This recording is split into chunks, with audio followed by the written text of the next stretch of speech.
Vous êtes aidant ou soignant, mais avez-vous déjà pris un instant pour écouter ce que vous ressentez? Pas ce que vous devez faire, pas ce qu'on attend de vous, mais ce qui se joue en vous quand vous êtes en relation avec un malade ou un patient. Tristesse, colère, culpabilité, frustration et parfois même rejet ou refus de la situation, vous pensez que c'est un problème, mais non. Ces émotions sont normales, mais si on ne sait pas comment les gérer, alors elles peuvent nous écraser. Aujourd'hui, on va parler d'un sujet qu'on oublie souvent. Comment ne pas se laisser submerger par ses émotions et rester en équilibre. Dans cette vidéo, 3 points. 1. Nos émotions, ce qu'on nous apprend jamais. Pourquoi nous sommes avant tout des êtres d'émotion, comment elles fonctionnent et pourquoi nous n'avons jamais appris à les gérer correctement. 2. Pourquoi certains aidants sont plus touchés que d'autres. Selon qui vous aidez, parents, enfants, conjoints, selon votre éducation, votre culture et votre conditionnement, vous ne vivez pas tous la charge émotionnelle de la même manière. 3. Le deuil blanc, une aberration qui ajoute de la souffrance à la souffrance. Pourquoi cette idée est fausse? Et ça n'engage que moi. Il s'agit que de mon opinion. Pour moi, ce concept est faux et dangereux. Et 4, enfin, les stratégies pour alléger la charge émotionnelle, des outils concrets pour ne plus absorber toute la souffrance de l'autre et retrouver un équilibre émotionnel. Vous allez voir que comprendre vos émotions et apprendre à les gérer peut vraiment changer votre quotidien d'aidant ou de soignant. Vous découvrirez des clés précieuses pour ne plus vous laisser submerger par cette charge émotionnelle. Alors, on parle souvent des émotions comme si c'était un problème. Mais en fait, c'est tout le contraire. Une émotion, c'est juste un message. C'est comme un signal d'alarme que notre corps nous envoie pour nous dire « Attention, il se passe quelque chose ». Elle n'est ni bonne ni mauvaise. Elle est juste là pour nous informer. C'est de l'information. La tristesse, c'est un message qui vous dit que vous avez perdu quelque chose d'important. La colère, une limite de vos limites qui a été dépassée. La culpabilité, c'est quand vous pensez que vous auriez dû faire quelque chose autrement. Et si on ne les écoute pas, alors elles s'accumulent jusqu'à ce qu'elles explosent. Et ça, vous savez, je l'ai vu tellement de fois chez des aidants et des proches. J'ai vu des filles, des fils, des conjoints fondre en larmes, submergés par la colère, la peine ou l'impuissance et qui disent « je peux rien faire de plus ». Ou bien « est-ce que vous pensez que j'ai pris la bonne décision ?» Ou alors encore « pourquoi ça nous arrive à nous ?» Ces émotions-là, elles sont légitimes et elles sont normales. Mais si on ne sait pas comment les gérer, alors elles finissent par nous épuiser. Et c'est là que le problème commence. Parce que tout ça, on n'a jamais appris à le gérer. Nous, on aime bien se voir comme des êtres rationnels. Mais la réalité, c'est que nos émotions dirigent notre vie. Alors posez-vous cette question. Est-ce qu'un jour, vous avez déjà pris une décision juste parce que c'est sur un coup de tête, parce que vous étiez en colère ou triste? Est-ce que vous avez déjà évité une situation parce que vous aviez peur? Est-ce que vous avez déjà fait un choix parce que vous sentiez que c'était la bonne chose à faire, même s'il n'y avait pas d'explication forcément logique à ça? Si votre réponse est oui à une des 3 questions, alors vous avez la preuve que nos émotions influencent tout. Et ça commence dès la naissance. Un bébé ressent déjà des émotions avant même de savoir parler. Regardez, il pleure, il rit, il exprime ses besoins sans même réfléchir. C'est notre première forme de communication. C'est donc pas quelque chose qu'on choisit, c'est quelque chose qui est ancré profondément en nous. Alors bon, ok, maintenant on sait que les émotions sont naturelles. Mais alors pourquoi certaines émotions sont plus difficiles à gérer que d'autres? Il y a 3 raisons principales à ça. 1, votre éducation et votre famille. Tout commence dans l'enfance et j'ai envie de dire dans la toute petite enfance. Si petit, on vous a appris à exprimer vos émotions, alors vous savez les gérer en surface. Mais si vous avez appris à les cacher, à vous cacher derrière, alors c'est là qu'elles deviennent un poids. Si quand vous étiez enfant, on vous a toujours dit « Allez, ne pleure pas, sois fort, arrête de te chouiner », alors aujourd'hui, vous aurez du mal à reconnaître votre propre fatigue émotionnelle. 2, votre culture et votre pays d'origine. Dans certaines cultures, montrer ses émotions, c'est normal. Dans d'autres, c'est vu comme un signe de faiblesse. En Occident, par exemple, parler de son stress, aller voir un psy, c'est courant. Dans d'autres cultures, on valorise le silence, la résilience et du coup, beaucoup d'aidants souffrent en silence. 3, vos croyances et les injonctions sociales. On grandit tous avec des phrases toutes faites du style qu'on entend toute notre vie, du style un bon aidant ne se plaint jamais, un soignant doit être fort et ne pas se laisser toucher par son environnement. Toi, t'es une fille, c'est normal que tu prennes soin de tes parents. Résultat, vous finissez par croire que vos émotions ne comptent pas, qu'il faut juste encaisser, toujours donner plus, et puis c'est là que ça devient dangereux. 4, l'hypersensibilité, la sensibilité et les croyances limitantes autour de ça. On ne vit pas tous les émotions de la même manière. Certains les ressentent plus fort que d'autres. C'est ce qu'on appelle la sensibilité, voire l'hypersensibilité. Mais il y a beaucoup de croyances limitantes autour de ça. T'es trop sensible, un soignant doit être fort, être hypersensible, c'est être fragile. Écoutez-moi bien, la sensibilité, ce n'est pas une faiblesse, c'est une force. Elle permet de mieux comprendre les autres, d'être plus à l'écoute. Mais dans notre société, être sensible, c'est être perçu comme un truc en trop, genre une verrue gênante qu'il faudrait enlever. D'ailleurs, on met hyper insensible.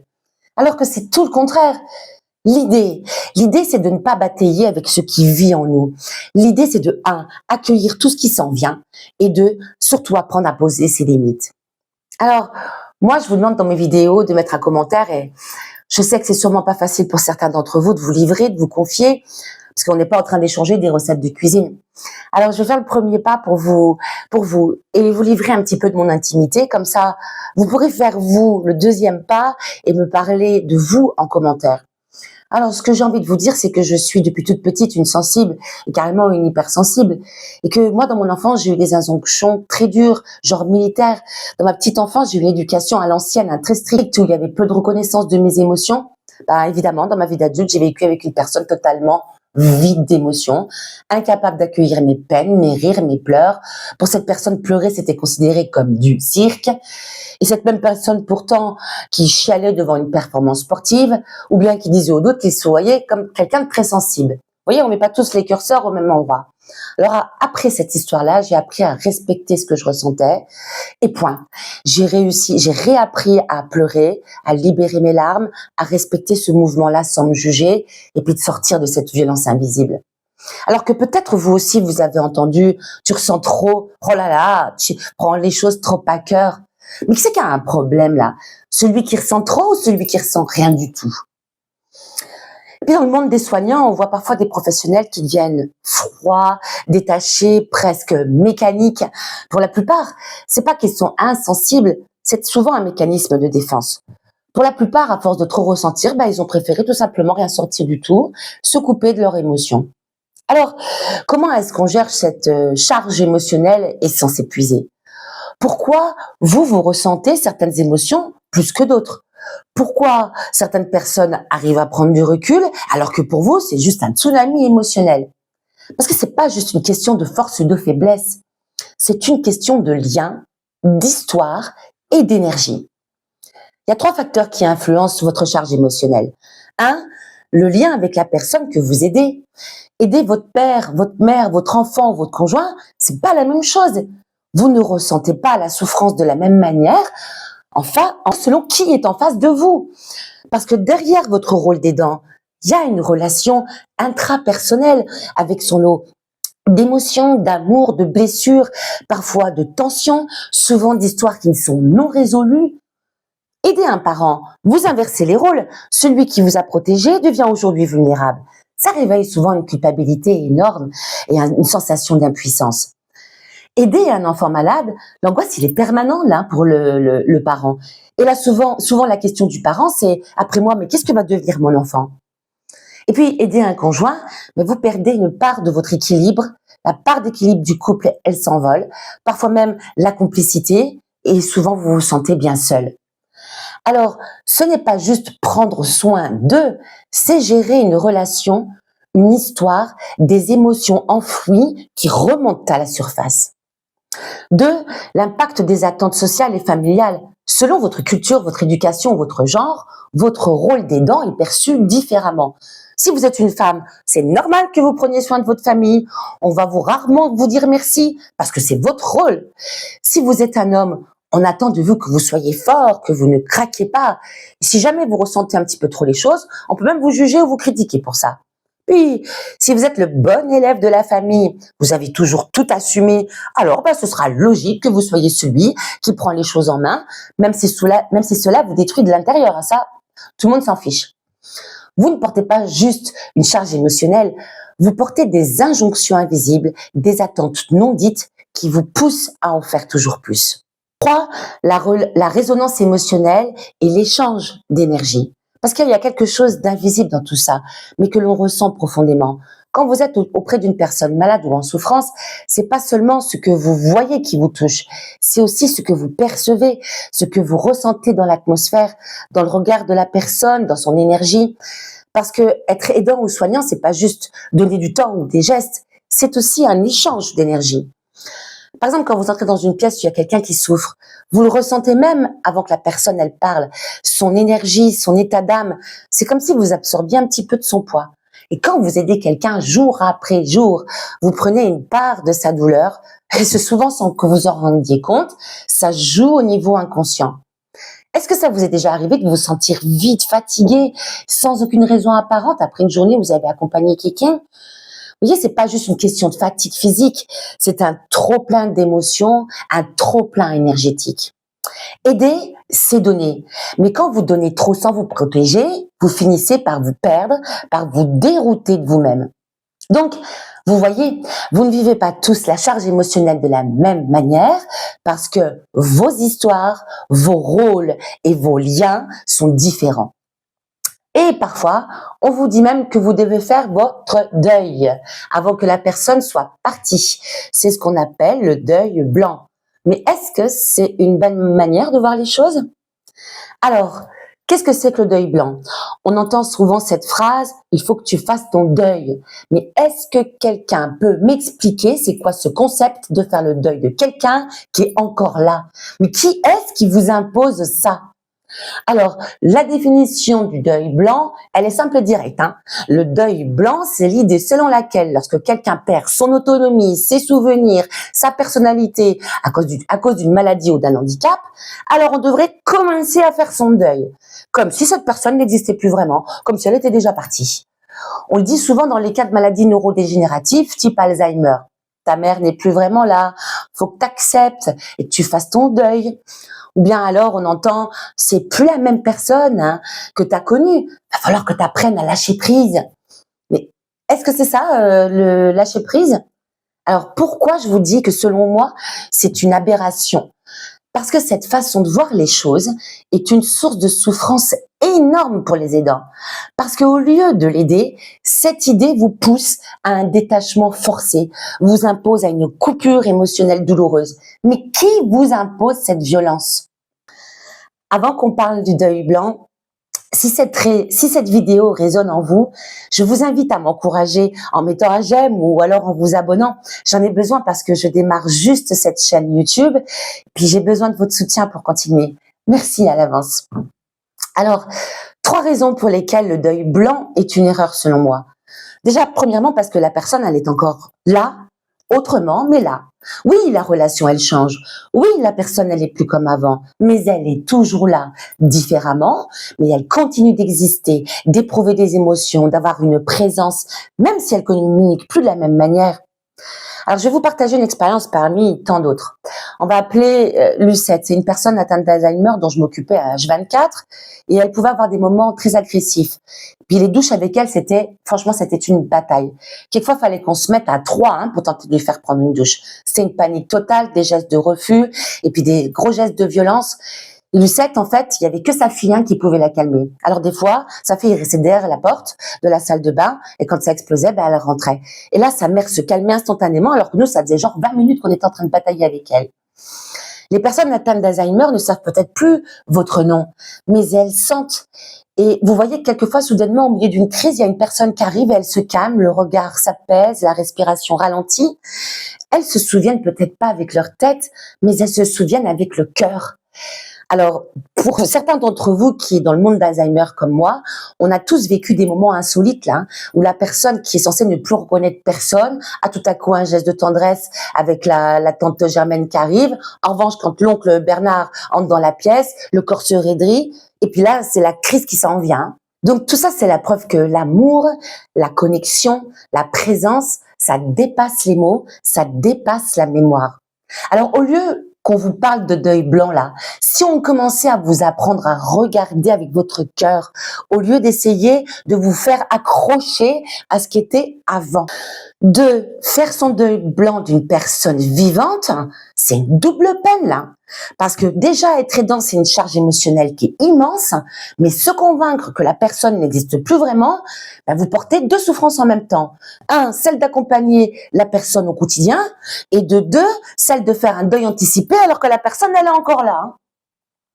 Donc, vous voyez, faire son deuil avant l'heure, c'est s'infliger une douleur supplémentaire, et une douleur qui est totalement inévitable. Hein. 3. Le lien n'a pas disparu, il s'est transformé. Et si au lieu de pleurer la relation que vous avez perdue, vous essayez de ressentir le lien qui existe encore. Peut-être que ce lien a changé, mais il est toujours vivant. Et alors, d'une autre manière, une relation ne disparaît pas parce qu'une personne change. L'amour, la connexion, la présence, ça dépasse les mots, ça dépasse la mémoire. Moi, j'ai vu des aidants trouver de la paix en lâchant l'idée de retrouver la personne qu'elles connaissaient avant et en acceptant une nouvelle forme de lien. Alors oui, les personnes, elles disent souvent, ouais, c'est dur, mais j'ai appris à voir ma mère, mon père autrement, et cette personne, elle est toujours là, même si elle me reconnaît plus. Et si c'était ça, le vrai lâcher prise? Non pas un abandon, c'est pas ce que je vous demande, mais une présence autrement. C'est dans cet espace-là que vous allez retrouver la paix intérieure. Donc, le deuil blanc est une idée qu'on vous impose, mais vous avez le droit de choisir une autre approche. Plutôt que de lutter contre ce qui est perdu, vous pouvez cultiver ce qui est encore là. Et pour cela aussi, il faut apprendre à se protéger émotionnellement pour ne pas absorber toute la souffrance. Bon, on en a fini sur le deuil blanc, alors on va revenir sur la gestion des émotions. Ceux qui me connaissent bien personnellement savent que je dis souvent, tout ce à quoi on résiste persiste. Et c'est particulièrement vrai pour les émotions. Plus vous allez lutter contre une émotion, plus elle s'accroche. Plus vous refusez d'accepter ce que vous ressentez, plus cette émotion va revenir encore et encore, jusqu'à s'amplifier et jusqu'à exploser. Mais surtout, rappelez-vous quelque chose d'essentiel. Ce que vous ressentez est toujours juste. Si vous êtes triste, c'est qu'il y a une perte quelque part. Si vous êtes en colère, c'est qu'il y a une limite qui a été franchie. Si vous êtes fatigué, c'est que votre corps vous envoie un message. On ne ressent pas les choses par erreur. L'émotion ne ment pas. En revanche, ce qui est menteur ou trompeur, c'est l'histoire qu'on se raconte autour de cette émotion. Si vous ressentez de la culpabilité, par exemple, est-ce que c'est parce que vous avez réellement mal agi ou pas assez fait, ou parce qu'on vous a appris que vous deviez toujours tout donner, toujours plus, et sans vous écouter? Une émotion, c'est pas un problème, c'est un guide intérieur. Elle vous montre quelque chose qui demande à être regardé, compris, accepté et transformé. Alors permettez-moi à ce stade-là de vous inviter à avoir le courage d'être vrai, de vous regarder en face, de faire la paix avec vous, avec ce que vous ressentez. Foutez-vous la paix, arrêtez de vous juger. Parce que si vous jugez, si vous n'accueillez pas vos émotions, si vous ne vous respectez pas, alors soyez pas surpris que les autres vous trouvent envahissants, des réflexions du type « oh là là, celle-là, elle en fait toujours trop ». Votre façon de vous regarder a un impact direct sur la façon dont l'autre vous regarde. Vous avez capté ça, là ? 2. Évacuer le trop-plein émotionnel. Quand on est dans soignant, on absorbe de tout. On prend la douleur de l'autre sur soi et parfois sans s'en rendre compte. Mais il ne faut pas oublier que vous aussi, vous avez des émotions à gérer. Vous ne vivez pas que pour aider les autres. Vous avez des conflits, certainement avec vos enfants, avec votre conjoint. Vous avez un travail qui vous demande de l'énergie, dans lequel parfois vous y trouvez plus votre place. Vous avez vos propres peurs, vos propres blessures, vos propres histoires. Alors, comment on fait quand on doit gérer tout ça en plus de la charge émotionnelle liée à l'aide qu'on apporte? Il faut apprendre à vider le trop plein régulièrement. Sinon, il s'accumule et ça devient une charge insupportable. Vous savez, c'est comme un disque dur qui sature. Parfois, il faut compartimenter, vider pour retrouver de l'espace. Et pour les émotions, c'est pareil. Alors, 3 outils simples pour libérer la charge émotionnelle. 1. L'écriture. Poser ses émotions sur un papier. Écrire, c'est comme sortir le poison du corps. Ce que vous écrivez, vous ne le gardez plus en vous. Le fait d'écrire, ça fait un travail de libération comme le disque dur. Prenez 5 minutes en fin de journée et notez ce qui vous a pesé aujourd'hui, ce qui vous a touché, ce que vous avez ressenti à un instant T, et ce qui a été douloureux par exemple. Puis, refermez le carnet. Là, vous avez sorti le trop-plein. Il n'a plus besoin de vous envahir. En faisant ça, vous libérez de la place en vous pour passer à autre chose. Faites l'essai, dites-moi. 2, le mouvement. Libérer l'émotion par le corps. Pourquoi? Parce que l'émotion, c'est de l'énergie qui est en mouvement. Si vous la bloquez, elle stagne et elle vous alourdit. Mais si vous la laissez circuler, elle se transforme. Alors, quelques idées. Allez marcher après une journée difficile. Faites une activité qui vous fait kiffer. Allez danser, allez courir, allez faire du yoga, chanter. Et surtout, je vous en supplie, respirez profondément pour relâcher la tension plusieurs fois par jour quand vous en avez besoin. Pensez à respirer. 3, exprimer ce qu'on ressent et sans culpabilité. Garder tout en soi, c'est comme stocker des cailloux dans un sac à dos. Au bout d'un moment, le poids, il devient insupportable. Parlez à un ami, à un proche, à quelqu'un qui vous comprend. Et si vous avez personne à qui parler, parlez-vous à vous-même. Moi, je me parle souvent toute seule. Dites à voix haute, aujourd'hui c'était dur. Ou alors, j'ai ressenti beaucoup de tristesse. Ou bien, aujourd'hui j'en ai marre, mais ça ira mieux demain. Ou alors, je fais de mon mieux, et puis c'est déjà beaucoup, hein. C'est déjà énorme de faire. On fait tout ce qu'on peut, hein. Votre corps et votre esprit, ils ont besoin d'entendre ces mots. 3, protégez-vous émotionnellement pour ne pas absorber toute la souffrance. Quand on est aidant ou soignant, on prend énormément sur soi, mais vous ne pouvez pas porter toute la souffrance du monde. Il y a 3 stratégies pour se protéger émotionnellement. La première, visualisez une bulle de protection. Imaginez avant d'entrer dans un lieu de soins ou auprès d'un proche souffrant que vous êtes entouré d'une bulle lumineuse. Répétez mentalement, je suis là pour aider, mais je ne prends pas cette souffrance sur moi. Cette simple intention peut faire toute la différence.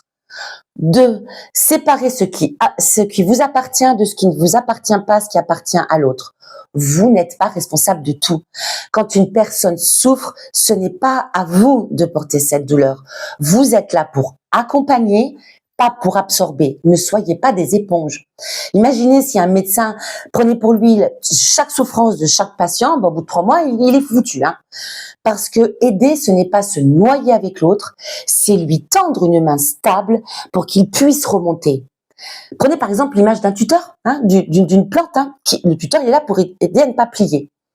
3, apprendre à poser des limites sans culpabiliser. Dire non, ce n'est pas abandonner, c'est vous protéger pour pouvoir durer. Accepter que vous ne pouvez pas tout faire. Osez dire je suis fatigué, j'ai besoin d'une pause. Et donnez-vous le droit d'exister en dehors du rôle de soignant ou d'aidant. Bon, j'espère que vous voyez mieux maintenant que la charge émotionnelle, ça n'est pas une fatalité. En apprenant à accueillir vos émotions, à vider le trop-plein et à vous protéger, vous pouvez continuer à aider et sans vous épuiser. Et rappelez-vous quelque chose d'important, vous comptez aussi et d'abord. Dans la dernière partie, on va parler d'un point essentiel. Comment cultiver une vraie résilience pour tenir sur la durée et retrouver un équilibre intérieur. Alors, qu'est-ce que c'est que la résilience et pourquoi est-ce qu'elle est essentielle? Aider, accompagner, soigner, c'est pas juste une question de technique ou de compétence, c'est aussi une épreuve émotionnelle et psychologique. Et pour tenir sur la durée, il ne suffit pas juste de gérer son stress ou sa fatigue, il faut développer quelque chose de profond qui s'appelle la résilience. Dans ma carrière, j'ai vu beaucoup de personnes arrêter de travailler, de soigner ou d'accompagner, non pas parce qu'elles manquaient de compétences ou de courage, mais parce qu'elles étaient émotionnellement à bout.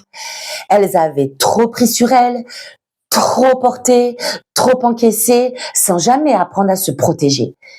Et bien moi, j'ai pas envie que ça vous arrive. On parle de résilience, mais c'est quoi exactement la résilience? La résilience, c'est la capacité à rebondir après une épreuve. C'est transformer la douleur en force sans se laisser écraser. C'est apprendre à naviguer dans la tempête au lieu de lutter contre le vent. Être résilient, ce n'est pas être invincible, hein. C'est savoir se reconstruire après chaque coup dur. Vous avez sûrement autour de vous des personnes que vous avez trouvées changées, transformées après des coups durs physiques ou des accidents de la vie. Vous les avez observés, puis un jour vous vous êtes dit, tiens, J'aurais jamais pensé que cette personne aurait traversé cette épreuve de cette manière. Certaines personnes trouvent des ressources qu'on n'aurait jamais imaginées face à une épreuve. C'est ça, hein, la résilience. Alors, les piliers de la résilience. Comment cultiver cette force intérieure qui permet de ne pas sombrer sous la charge émotionnelle? Il y a 4 piliers essentiels. 1, l'acceptation. Arrêtez de vouloir tout contrôler. La souffrance vient souvent de la résistance à ce qui est. Vous savez, je suis dans une région où il y a de l'océan et on apprend aux gens à sortir des baïnes. Les baïnes, ce sont des courants qui vous aspirent et qui vous emmènent vers le large. Et chaque année ici, on déplore de nombreuses noyades, hein, parce que c'est très impressionnant, c'est très stressant et les gens, naturellement, ils luttent. Hein, c'est naturel, c'est un geste de survie naturel. Alors, on apprend aux gens à rester calmes, très calmes, malgré le caractère hyper impressionnant et stressant de la baïne. Hein. On leur apprend à attendre, à économiser leurs forces et surtout à ne pas lutter contre le courant. C'est ça, la gestion des émotions. Quand on veut absolument changer une situation qui ne peut pas être changée, on s'épuise, on se noie. Si vous accompagnez un proche en perte d'autonomie, vous ne pouvez pas revenir en arrière, mais vous pouvez choisir comment traverser cette épreuve pour ne pas vous noyer. Lâcher prise, ce n'est pas abandonner, hein, c'est faire confiance au processus de la vie. 2, l'adaptabilité, trouver des solutions au lieu de rester bloqué sur les problèmes. Les aidants et les soignants qui tiennent le coup, ce sont ceux qui ont appris à s'adapter, à chercher d'autres chemins quand un mur se dresse devant eux. Ils contournent le mur au lieu d'essayer de l'escalader et arrivent au même résultat sans se faire du mal et sans s'épuiser. Si une situation devient trop lourde, posez-vous cette question. Qu'est-ce que je peux changer maintenant tout de suite? Qu'est-ce que je peux faire pour alléger ce poids? Vous n'avez pas toujours le contrôle sur ce qui arrive et je suis désolée pour ceux qui sont dans l'autocontrôle, mais vous avez le choix de la manière dont vous allez réagir. 3, l'ancrage. Trouvez un équilibre pour ne pas s'oublier. Un arbre ne résiste aux tempêtes que si ses racines sont profondes. Vous aussi, vous avez besoin de vous ancrer pour ne pas vous laisser emporter par les émotions des autres. Exemple d'ancrage, prendre un moment pour soi, juste même 10 minutes. Faites quelque chose qui nourrit votre âme, lecture, nature, méditation. Entourez-vous de personnes qui vous rechargent au lieu de vous vider. Alors là, au passage, hein, les personnes parasites autour de vous, là, dehors, hein, on pourra en faire un chapitre et une vidéo complète là-dessus, hein, des parasites. Hein. Donc, aider ne signifie pas s'oublier soi-même. Un aidant qui s'effondre et un aidant qui n'aide plus personne, hein, on est bien d'accord. Hein. 4, donner du sens. Transformer la souffrance en apprentissage. Si vous êtes aidant ou soignant, est-ce que vous pensez que c'est par hasard? Chaque expérience, chaque épreuve, chaque difficulté, vous apprenez quelque chose sur vous-même. Hein. Parfois, on croit qu'on est là juste pour aider les autres. Et si ce chemin était une leçon pour nous? Et si derrière chaque douleur, il y avait une occasion pour nous de grandir intérieurement? La résilience, c'est transformer la douleur en force et l'épreuve en sagesse. Alors, comment mettre en place ces changements dès maintenant? Vous n'avez pas besoin de tout changer d'un coup, hein, mais vous pouvez commencer par changer quelque chose aujourd'hui par une petite action qui fera toute la différence. Choisissez un des 4 piliers, ce que j'appelle les 3 AD. Acceptation, adaptabilité, ancrage et donner du sens. Posez-vous cette question. Comment est-ce que je peux appliquer ça 5 minutes par jour? Prenez un engagement envers vous-même. Si vous choisissez l'ancrage, par exemple, vous pouvez décider de prendre 5 minutes par jour, rien que pour vous, et sans culpabiliser, c'est possible, non? Petit pas par petit pas, c'est comme ça que vous allez renforcer votre résilience. Conclusion, vous n'êtes pas qu'un aidant ou un soignant, vous êtes une personne avant tout. Vos émotions comptent, votre bien-être compte, vous comptez. Et si aujourd'hui vous vous sentez submergé, fatigué, perdu, souvenez-vous, vous avez le droit de ressentir ce que vous ressentez. Ne laissez personne vous dire le contraire. Vous avez le droit de vous protéger, vous avez le droit d'exister au-delà du rôle que vous jouez. Prenez soin de vous, car c'est le plus beau cadeau que vous pouvez offrir aux personnes que vous accompagnez. Alors dites-moi en commentaire quelle est la première action que vous allez mettre en place dès aujourd'hui pour alléger votre charge émotionnelle. Et puis si cette vidéo vous a aidé, pensez à la partager avec quelqu'un qui en aurait besoin, à liker, à vous abonner pour plus de conseils. Et moi, je vous dis à très bientôt.